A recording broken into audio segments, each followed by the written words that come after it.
Hi, I'm Laura Calabra and I'm the owner of a sustainable growth consultancy called No More Ifs or Buts. I work with small business owners to help them grow their business, and today we are talking about strategy. So it's one of those big words, one of those things that people above you always sort out until you find yourself with no one above you and it falls on your shoulders. And if you're really honest with yourself, you're not really sure what you're doing, and you've seen the fancy models and you've heard loads of acronyms and people talking about strategy, and they seem to be talking in a different language. And it has this reputation for being really difficult and confusing and time consuming. And I'm here to tell you it's not difficult. It's can be confusing, but I'm here to break it down for you. And yes, it can be time consuming in the short term, but long term, it saves you so much time when you're doing all your plans for all of your different sections or departments of your business. So the thing is, strategy is about identifying your approach to achieving your goals. So it's kind of planning, but more the first step in creating a plan. So if you nail your strategy, it'll mean that your planning will become really easy. A lot of people don't see the value in writing a strategy because they so often fail. And I've got a scary statistic for you. So in fact, 87% of strategies aren't executed properly. That's not to say the strategies aren't worthwhile, it's just they're not implemented. And that's one of the things you've got to be wary of. They're quite often too wordy. They look really boring. They're static and they become really out of date quickly. And it's one of those things, the more you put in, the more you get out. So you need to spend the time up front making sure you've done all the relevant research, thinking about what's happening in the wider marketplace, looking at your customers, your business, and also your internal capabilities. Okay, so what does a strategy plan cover? Well, what are you supposed to write in this big plan? Don't worry, we're going to tell you how you can work out some of the answers, and it's fine if it's only a few sides of A4. Don't waste anyone's time aiming for 10,000 words. Something thought through and written down is invaluable, so it doesn't matter how long it is. So a strategy plan needs to answer the following 5 questions. 1. Where do you want the business to be in the future? So think about the next 3 to 5 years. It should be bold, the what and the why for everything you do. So it could be an ambitious, measurable, time-delimited goal, or a short description of the disruptive innovation that you intend to create, or an honest answer to the question what it is you want. Question number 2 to ask yourself, what makes your company so great? And hopefully what you're doing now is something that you and your team are proud of, but how do you approach your customer care or your operational planning? What makes you different? So it's not just a case of what features of your product or service are different to others. It's bigger than that. It's how your whole experience stands out compared to others. So an amazing experience filled with value that is meaningful to one of your customers is something that no one else could match. And it's a much more effective form of differentiation than narrowly defined features and functions. Okay, so you need to leverage your resources and connect with people in the marketplace, delivering them more and more value. So you need to work out what you need to do for them and what you need to say to them so they can understand your value proposition. Or in other words, what makes you so good and what can you give them? This will mean that you think about your marketing, your sales, your operations, and even your human resources. So, for example, if you say that you have a personalised service where every customer gets a named person to speak to with any inquiries, then you'll need to ensure that you have a human resources strategy in place to recruit, train, and motivate the necessary amount of people. So lots of people think you need multiple strategies, and I'm a believer that you only need one. Every facet of the business should be fully integrated into your core strategy, but the details around what you're doing on the social media can become part of your marketing plan. So the plan which should support the goals and approach of your strategy.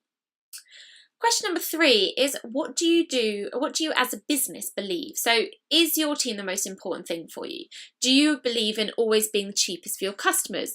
How important is transparency when working with your suppliers? So what is it important to you? Think of it like your morals or your 10 commandments when you're doing business. Question number 4, what are you good and bad at? And where are there opportunities and threats? So by looking internally at your business, but also looking externally at the environment around you, build a picture of your world up. So another approach is to look at your top projects. So what projects were the most profitable, most fun, most rewarding in terms of future business? So you can decide the exact criteria. We're then going to work out what it is that's actually working for you so you can do more of the work it is that you want to do. So if you write a list of your top 10 projects, then answer the following questions for each project. So how did this client learn about your company? Why were you hired? What other reasons did they hire you for? What is the type of project by service or by product type? What type of client is it by the vertical market? And what time of year were you hired? What gender and age were the key decision makers that actually hired you? And was there any professional affiliations to the key decision makers? What were the relationships? And then you've got to sit back and you've got to look for patterns. So these patterns in your successes can help you plan your strategy going forward, as can the patterns in any failures. So try repeating the process for your worst 10 projects, or 10 projects that you've not even started, that you pitched and you lost. So whilst environments change and these patterns need to bear that in mind, there will be some evidence that can at least start your thinking on what your strategy should look like. And the fifth question is, what goals do you want to achieve? So what is it you're actually doing business for? So look at your long-term goals, potentially look at 3 to 5 statements that drill down and help you get to where you want your business to be in the next 3 to 5 years. So it should include objectives and some basic tasks around kind of long, medium and short-term plans. As I said, it doesn't need to be the detail of what your marketing plan and your exact new business strategy plan is going to be, but actually it needs to talk about the overarching concept and what the results are that you're looking for in that. There's something called the 3 C's. So they stand for consumers, channels and competitors. And the idea being that we know that if we want to target these consumers, therefore we need to be strong in these channels and we need to steal share from these competitors. So break your goals down to these channels, cross-checking that by achieving one, it's not alienating something else, but they all work harmoniously together. And lastly, how are you going to know you've succeeded? How will you measure your success? So you're writing a strategy for a reason to grow and develop. How are you going to know when you can crack open that champagne? So a really good example of a big company having a bad strategy and then tweaking it so it works for them is the story of Dell. So traditionally Dell was an online seller of cheap computers, and they were always designed the buyer's specs, and they tried opening retail locations in an attempt to reach the people that wanted actual kind of face-to-face assistance when they were choosing their computers. But the strategy failed because going retail cost Dell its price advantage to the extent that in some cases their computers were more expensive than others, and so they lost their differentiation. A more successful way for Dell to reach the same hands-on market was to place kiosks in shopping centres where there was a representative from Dell helping shoppers place their online orders. So it matches what Dell's good at, i.e. putting together cheap custom-made computers, avoids what they're not good at, which is retail, and fits an external opportunity with the customers who want face-to-face service. So it's not to scare you, but as we said, 87% of strategies fail, and it's because good intentions aren't what make a strategy succeed. So action needs to happen. They fail because they're not activated. So here are 5 top tips to help you make sure your strategy succeeds. So number 1, commitment. Everybody has to be committed to achieving your plan, otherwise your strategy will fail.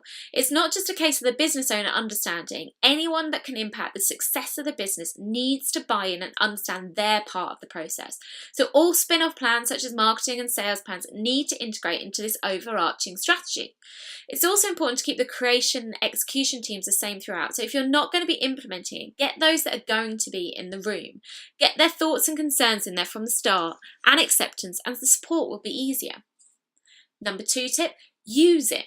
There's no point spending the time and effort researching and creating your strategy if you're then going to file it and not relook at it throughout the coming months. So don't do it as a tick box exercise, otherwise you will fail, and in turn so will your business.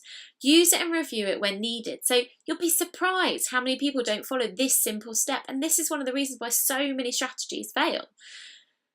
Number 3 is realism. So one of the main reasons strategies fail is that people ignore the reality. They make assumptions about the marketplace and their customers, and they assume things are going to happen in a certain way. So when you write down information about your industry, what are you basing it on? Is it your gut feel or is it fact? Don't bury your head in the sand and don't ignore potential issues just because at the moment they seem to be passing you by. And this is where it links back to tip number 2 about using it. You've got to make sure that you're constantly re-looking it, analysing whether or not the current truths you put in there are still current. Number 4, focus on the result. So your strategy should have a number of goals and objectives included, and they should be focused and measurements be put in place from the start as to how success will be judged. There should be accountability to ensure the commitment to the results from the team. And the right leadership team is one of the top tips. So management must be willing to make the tough decisions to ensure the right individuals are in the right leadership position. So the right individuals include those who will advocate for and champion the strategic plan and keep the company on track. If you've got nobody in that top position doing that, again, the strategy won't be implemented and there'll be no use having spent the time writing it.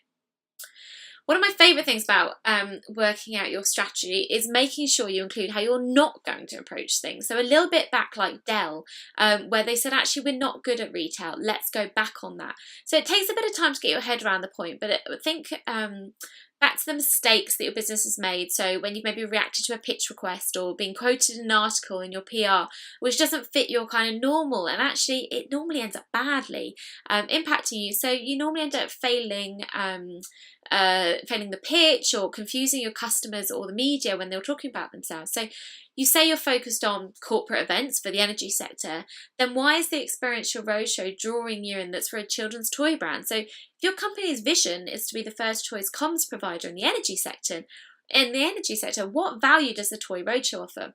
Quite often the answer will be money. And if money isn't pouring in, it's really tempting to veer off your plan to benefit from what is in front of you. Your strategy isn't there to stop you taking advantage of positive situations. It helps you really question why you're going to be doing something. So, as I said, think back to the Dell example. You can potentially still get to take advantage of that customer group or that potential opportunity, but you've got to make sure it works in your strategy. And in the words of the founding father of modern strategy thinking, Michael Porter, said the essence of strategy is choosing what not to do. And think about this and include this in your strategy is equally as important about the things that you do want to do. Sometimes you don't know what those things are, and sometimes it's easier to identify the things you don't want to do. And there are always exceptions to any rule, otherwise the world would be so much easier. And adaptability is how we navigate this. But adaptation is a strategy is fraught with risk, so don't make it the only thing you rely on. And the next challenge is execution. As we said, a good plan is good, but a good execution is where the glory happens. And we know that it matters. A recent survey of more than 400 global chief execs found that executional excellence was the #1 challenge facing corporate leaders in Europe, Asia, and the United States, heading a list of some 80 issues, including innovation, geopolitical instability, economy, top-line growth. But we'll cover execution another day. So hopefully I've managed to give you some food for thought as to why every business, whatever size, needs a strategy, and more than anything, how simple it is to write one. You just need to ask you and your team some key questions about your business. And if you want some help working out what your strategy should be and helping ensure you fit within your 13% of businesses that keep on top of the execution of strategy, drop us a line at nomoreifsorbuts.com. Remember, don't just be better, be successful. Thank you.